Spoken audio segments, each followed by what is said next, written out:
수요 예배에 오신 여러분들을 주님의 이름으로 환영하고 또 축복드립니다. 추운 날씨 가운데에 있는데 또 건강히 지내시고 또 말씀으로 날마다 새로워지시고 또 승리하시기를 또한 간절히 축복드립니다. 오늘은 또 이렇게 새로운 멤버들이 찬양을 앞에서 이렇게 불렀는데 또 다른 분위기, 또 다른 은혜가 또 우리 가운데에 있었던 것 같습니다. 우리 전도사님의 리드하에 또 찬양팀이 또 이렇게 새롭게 또 이렇게 결성이 되어서 또 매주 수요일마다 또 저희들에게 또 새로운 은혜를 앞으로도 계속해서 또 부어 주실 수 있기를 또한 기도드립니다. 오늘로서 저희 성경 통독 창세기의 말씀을 우리가 다 읽었습니다. 이제 내일부터는 출애굽기의 말씀을 또 우리가 읽게 되는데요. 창세기를 읽으면서 여러 장면들과 또 여러 인물들 또 여러 사건들이 이제 우리의 머릿속에 이렇게 기억이 될 것으로 생각이 듭니다. 어떤 장면에서 또 은혜를 받았고 또 어떤 사건을 통해 또 감동을 받았고 또 어떤 인물을 통해 인생의 많은 지혜를 얻었던 창세기가 이제 막을 내리고 또 내일부터는 또 기대하는 마음으로 우리가 출애굽기를 계속해서 읽어 나갈 텐데 말씀의 은혜가 우리 남천 교회 모든 성도들에게 또 충만하게 임하기를 간절히 소원드립니다. 고단한 세월을 보냈던 야곱이 이제 세상을 떠났습니다. 이런 줄로만 알았던 요셉을 만나 남은 여생을 행복하게 보냈고 더욱이 요셉은 애굽의 국무총리여서 야곱의 가족은 편안한 삶을 누릴 수가 있었습니다. 비록 이들은 약속의 땅을 떠나 애굽에 내려와 살기는 했지만 이 또한 하나님의 인도하심인 줄로 믿었고 그리고 앞으로 하나님께서 가나안으로 다시 데려다 주실 것을 믿고 야곱은 이제 모든 인생을 마무리하고 이제 세상을 떠났습니다. 창세기에 보면 야곱은 절반가량 등장을 합니다. 이제 25장부터 또 50장까지 이제 등장을 하는 것을 또 보게 되는데 아브라함이나 이삭에 비해서 비중이 더 있는 그런 사람임에는 틀림이 없습니다. 그도 그럴 것이 야곱에게는 12명의 아들들이 있지 않았습니까? 이 12은 앞으로 12지파의 기원이 되었고 그리고 신약 성경에 나오는 12제자와도 밀접한 관련이 있음을 또한 우리는 짐작해 볼 수가 있습니다. 야곱의 12명의 아들들은 부족한 것도 많았고 또 연약한 면모들도 많이 있었습니다. 잘못도 많이 했습니다. 다양한 어머니들이 있었고 그리고 거기에서 태어나다 보니 다양한 그런 사람들로 구성된 형제들이다 보니 얼마나 어려움이 많이 있었겠습니까? 그럼에도 불구하고 하나님께서는 이들을 사용하셔서 민족 정체성의 근간이 되게도 하셨고 또 하나님의 언약을 계속해서 이어갈 수 있도록 또 토대를 마련해 주셨습니다. 유다 아들 가운데 유다가 있는데 유다 자손 가운데에는 예수님이 이제 탄생을 하게 되었고 또 요셉을 통해서는 수많은 고난과 또 어려움을 당했지만 그래도 많은 백성들과 나라들을 구원하게 하는 그런 모습들 속에서 장차 오실 예수님의 고난과 또 구원의 계획들을 우리는 또한 생각해 볼 수가 있습니다. 하나님의 구원의 계획이 창세기로부터 시작을 해서 예수님을 통해 이루어지기까지 앞으로 우리는 말씀을 통해 하나님의 놀라운 섭리와 역사를 보게 될 것입니다. 구약 성경과 신약 성경은 엄밀히 말하면 두 권의 책입니다. 구약 성경은 히브리인들의 경전이었고 또 신약 성경은 그리스도인들의 경전이었습니다. 그러나 이 둘 사이에는 통일성이 또한 있습니다. 말하자면 구약의 이야기들은 예수 그리스도를 향해 있다라고 하는 겁니다. 신학교 다닐 때에 설교와 교수님께서 그런 강조를 많이 하셨습니다. 앞으로 설교를 할 때에 구약의 본문을 가지고 설교를 하더라도 항상 결론은 예수님의 이야기로 결론을 맺어야 한다라고 하는 강의였습니다. 이제 우리는 출애굽기를 읽어 나갈 텐데 출애굽기의 이야기가 한 민족을 구원하고자 하셨던 하나님의 스토리였다면 그 하나님께서는 예수님을 통해 한 민족이 아니라 온 인류를 구원하기 위한 스토리로 바꾸어 가셨다는 것. 구약에서는 모세라고 하는 한 인물을 통해 이스라엘의 위대한 지도자가 되게 하였다면, 이제 신약에서 하나님께서는 예수님을 통해 한 민족뿐만 아니라 온 인류의 위대한 지도자가 될 수 있도록 하나님은 더 크게 역사하셨음을 우리는 보게 됩니다. 이제 야곱이 세상을 떠났습니다. 요셉의 입장에서는 다른 형제들보다도 더 슬픈 일이었을 겁니다.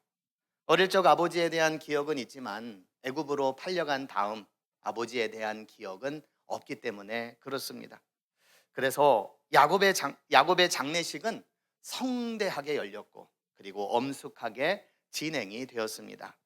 40일이 걸리도록 시신에 향을 바르는 염습을 하는가 하면 70일 동안 야곱의 죽음을 애도했다고 성경은 증언하고 있습니다.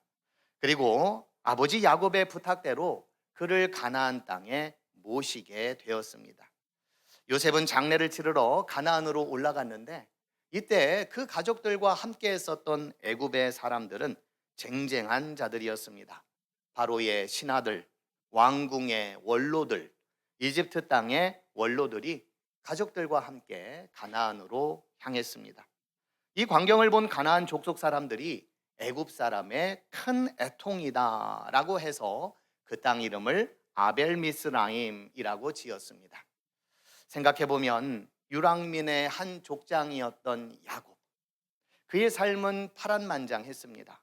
그런데 그의 노년과 그리고 그 이후의 삶은 그 어떤 사람들보다도 찬란한 영광 그 자체였습니다. 아들 요셉을 다시 만나게 되었고, 그 덕에 당시 세계에서 가장 위대한 제국이었던 애굽으로부터 국장급 장례식을 치르게 되었으니 말입니다. 야곱이 애굽으로 내려갈 때까지만 해도 두려움과 염려가 많았었지만, 하나님께서는 그에게 나타나셔서 이렇게 말씀하셨습니다. 나는 하나님이라, 내 아버지의 하나님이니 애굽으로 내려가기를 두려워하지 말라. 내가 거기서 너로 큰 민족을 이루게 하리라. 내가 너와 함께 애굽으로 내려가겠고 반드시 너를 인도하여 다시 올라올 것이며 요셉이 그의 손으로 내 눈을 감기리라 라고 말씀을 하였습니다. 며칠 전 새벽 본문에 우리가 함께 읽었던 말씀인데, 이 말씀 가운데에 하나님께서 내가 너와 함께 애굽으로 내려가겠다, 그리고 너를 인도하여 다시 올라가겠다라고 말씀하신 그 하나님을 보면서, 하나님은 우리가 어디로 가든지 그곳을 따라가시면서 함께 하시는 분이고, 또다시 하나님이 원하시는 길이 있다면 그곳으로 우리로 하여금 이끌어가고 계시는 그러한 하나님이심을 우리는 또한 볼 수가 있습니다. 이러한 하나님의 말씀에 순종했었던 야곱은 하나님께서 당신의 말씀을 그를 통하여 이루어가게 하셨습니다. 오늘 우리도 하나님의 말씀대로 살아가기를 원하는 그러한 우리의 순종과 또 우리의 삶을 통해 하나님께서는 우리를 통하여 말씀대로 이루어 가시는 그러한 축복의 삶이 되기를 간절히 축원드립니다. 하나님께서는 내 아버지의 하나님이라고 말씀하셨습니다. 내 아버지의 하나님. 이 말은 하나님은 그때나 지금이나 여전히 함께 하시는 하나님이시라는 말씀입니다. 시절이 지나고 세월이 바뀌어도 여전히 우리와 함께 하시는 하나님은 우리를 인도해 주시겠다는 것입니다. 그때나 지금이나 변함없이 하나님은 역사하기를 원하시는 하나님이셨습니다. 그러한 하나님의 말씀에 순종함으로 영원하신 말씀이 우리 가운데에 이루어지는 은혜가 있어지기를 축복드립니다. 야곱은 가고 이제 형제들만 남았습니다. 아버지가 함께 있을 때와는 사뭇 다른 분위기였고, 그리고 공기가 왠지 모르게 다르게 형제들은 느꼈습니다. 그도 그럴 것이 그들의 작은 아버지였었던 에서를 생각해 보면, 에서가 동생 야곱을 죽이기 위해 아버지 이삭이 죽기만을 기다렸다라고 하는 말씀이 성경에 나오는 것을 볼 때에 이 형제들도 이제 아버지 야곱이 죽게 되면 요셉이 자기를 죽이지 않을까 하는 염려가 그들 가운데에 있었습니다. 요셉의 형들은 이처럼 불안했습니다. 요셉에게 몹쓸 짓을 했었던 그 일에 대한 복수가 아버지가 죽은 다음에 이어질까 싶어 염려했고 근심했습니다. 요셉을 다시 만난 이후에 요셉은 왠지 대범해 보였고 또 그리고 큰 사람으로 보였습니다. 사소한 일은 아니었지만 과거 자기들이 저질렀던 그 악랄한 일에 대해서 왠지 모르게 요셉은 다 용서해 준 것만 같고 이제는 형제애를 누리고자 하는 사람처럼 보였습니다. 그럼에도 불구하고 막상 아버지가 돌아가시니까 모든 것이 원점으로 돌아갈 것만 같은 그러한 두려움이 형제들에게 엄습해 왔습니다. 본문 15절에 보면 요셉의 형제들이 그들의 아버지가 죽었음을 보고 말하되 요셉이 혹시 우리를 미워하여 우리가 그에게 행한 모든 악을 다 갚지나 아니할까 하였다라고 근심 어린 말을 그들은 하고 있습니다. 그래서 형제들은 아버지의 유언을 운운하면서 아버지를 봐서라도 형제의 허물과 죄를 용서해 달라고 무릎을 꿇고 간청을 했습니다. 그러면서 우리는 형제가 아니라 당신의 종들이다 라고까지 그들은 이야기를 했습니다. 낮추고 또 낮추었습니다. 그랬더니 요셉이 울었다라고 성경은 증언하고 있습니다.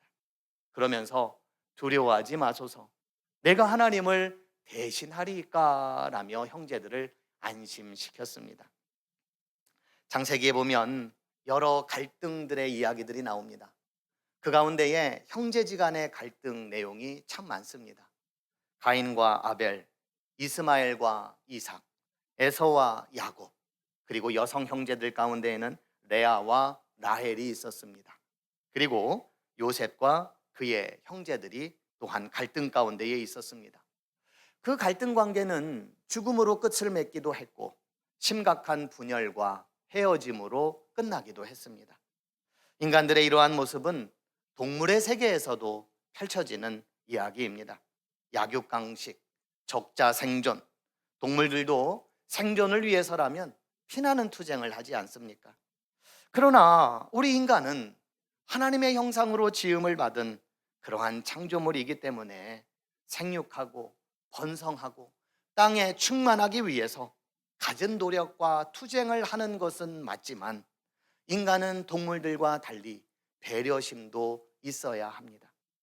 맹자는 사단이라고 해서 남을 불쌍히 여기는 측은지심과 겸손하게 남에게 양보하는 사양지심 등 네 가지의 마음에 대해서 강조를 하였습니다. 우리는 흔히 이런 말을 많이 합니다. 서러우면 출세해라. 서러우면 출세해라. 안 입고 오면 출세해라. 그런 말들을 많이 합니다. 미국의 신학자인 하비콕스는 현대 사회의 우상은 출세다라고도 이야기를 한 적이 있습니다. 출세를 위해서라면 우리의 성품은 점점 모질어 가고 있고 그리고 강팍해져 가고 있습니다. 이웃에 대한 고통이나 아픔을 외면함으로써 인류 구원을 향한 하나님의 마음을 잃어버리고 살 때도 많이 있습니다.